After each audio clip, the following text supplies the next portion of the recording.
एक और जहां राहुल गांधी जातिगत जनगणना की बात कर रहे हैं, तो कुछ ऐसे भी नेता हैं जो स्किल आधारित जनगणना की बात कर रहे हैं। इस सूची में सबसे पहला नाम है आंध्र प्रदेश के मुख्यमंत्री चंद्रबाबू नायडू, जिन्होंने हाल ही में अपने राज्य में जाति जनगणना के बजाय कौशल जनगणना यानी कि स्किल सेंसस कराने का सुझाव दिया था। आज की रिपोर्ट में हम बात करेंगे कि क्या है स्किल आधारित जनगणना और कैसे ये भारत को एक नई दिशा और दशा दे सकती है। नमस्कार, मैं सिमरन शर्मा स्वागत करती हूँ आपका यूबी न्यूज में, जहां हम न सिर्फ खबरें लाते हैं बल्कि उसका बारीक और सटीक विश्लेषण भी करते हैं। नरेंद्र मोदी सरकार में शामिल आंध्र प्रदेश के मुख्यमंत्री चंद्रबाबू नायडू ने हाल ही में अपने राज्य में स्किल सेंसस कराने की बात कही है। चंद्रबाबू नायडू ने INDIA गठबंधन के एजेंडा की आलोचना करते हुए कहा कि जाति जनगणना के बजाय कौशल जनगणना की जाना ज्यादा जरूरी है। अगर नायडू की ये योजना रंग लाती है तो इस तरह की जनगणना कराने वाला आंध्र प्रदेश देश का सबसे पहला राज्य होगा। ये जनगणना हमारे वर्कफोर्स की कैपेसिटी और खामियों को उजागर कर सकेगी।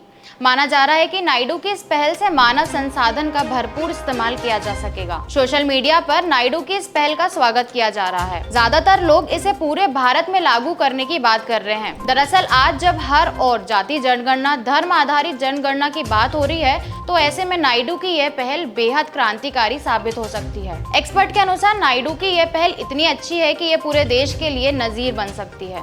कौशल के मामले में भारत में मिली जुली स्थिति है। भारत में आधी से ज्यादा आबादी 25 साल से कम उम्र की है। यह बहुत बड़ी संभावना है। हालांकि भारतीय युवा बेरोजगारी और कम रोजगार के हाई रेट का सामना कर रहे हैं। बहुत से लोगों के पास डिग्री तो है, लेकिन उपलब्ध नौकरियों के लिए जरूरी कौशल की कमी है। आगे बढ़ने से पहले ग्राफिक में ये समझते हैं कि देश में बेरोजगारी की क्या स्थिति है। पीरियड लेबर फोर्स सर्वे 2022-23 के अनुसार ग्रेजुएट करने वाले युवाओं में बेरोजगारी की दर काफी ज्यादा है। इनमें 24% के साथ आंध्र प्रदेश नंबर 1 पर है।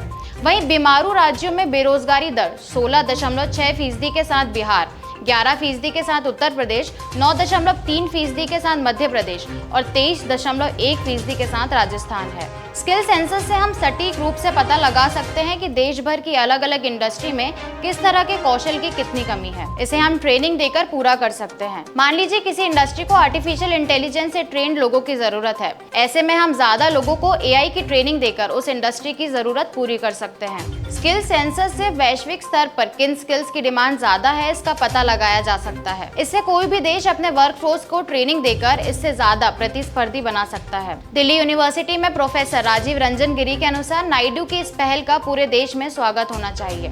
PM मोदी को भी इसे पूरे देश में लागू करना चाहिए ताकि भारत को अपने मानव संसाधन के बारे में सटीक जानकारी हो। यह भी जानकारी हो पाएगी कि यह मानव संसाधन कितना स्किलफुल है। आपको बता दें कि वर्ल्ड इकोनॉमिक फोरम की ह्यूमन कैपिटल इंडेक्स की एक रिपोर्ट के अनुसार दुनिया में सबसे ज्यादा स्किल आबादी वाला देश फिनलैंड, नॉर्वे और स्विट्जरलैंड है, जो पहले, दूसरे और तीसरे पायदान पर है। इन देशों में प्राइमरी स्कूल्स की व्यवस्था काफी अच्छी है। युवाओं की साक्षरता बेहद अच्छी है और ऐसी पढ़ाई या ट्रेनिंग दी जाती है जो इन्हें हर जगह और हर तरह से स्किल के लिए तैयार करती है। प्रोफेसर गिरी के अनुसार भारत भी अगर स्किल सेंसस कराए और अपनी आबादी को इंडस्ट्री की जरूरत के हिसाब से तैयार करे तो यह स्विट्जरलैंड या नॉर्वे जैसा देश बन सकता है। प्रधानमंत्री कौशल विकास योजना को प्रधानमंत्री यूथ ट्रेनिंग प्रोग्राम के नाम से भी जाना जाता है।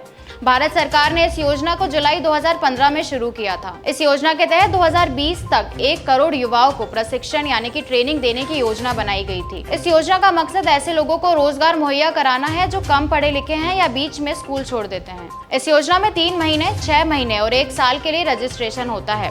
कोर्स पूरा करने के बाद सर्टिफिकेट दिया जाता है। यह प्रमाण पत्र पूरे देश में मान्य होता है। तो यह थी हमारी आज की एक खास रिपोर्ट। आपको यह कैसी लगी, हमसे अपने विचार जरूर साझा करें। अगर वीडियो पसंद आए तो इसे लाइक, शेयर और चैनल को सब्सक्राइब करना ना भूलें। यूबी न्यूज आपके लिए लाता रहेगा देश विदेश से जुड़ी ऐसी और खबरें। तब तक के लिए धन्यवाद।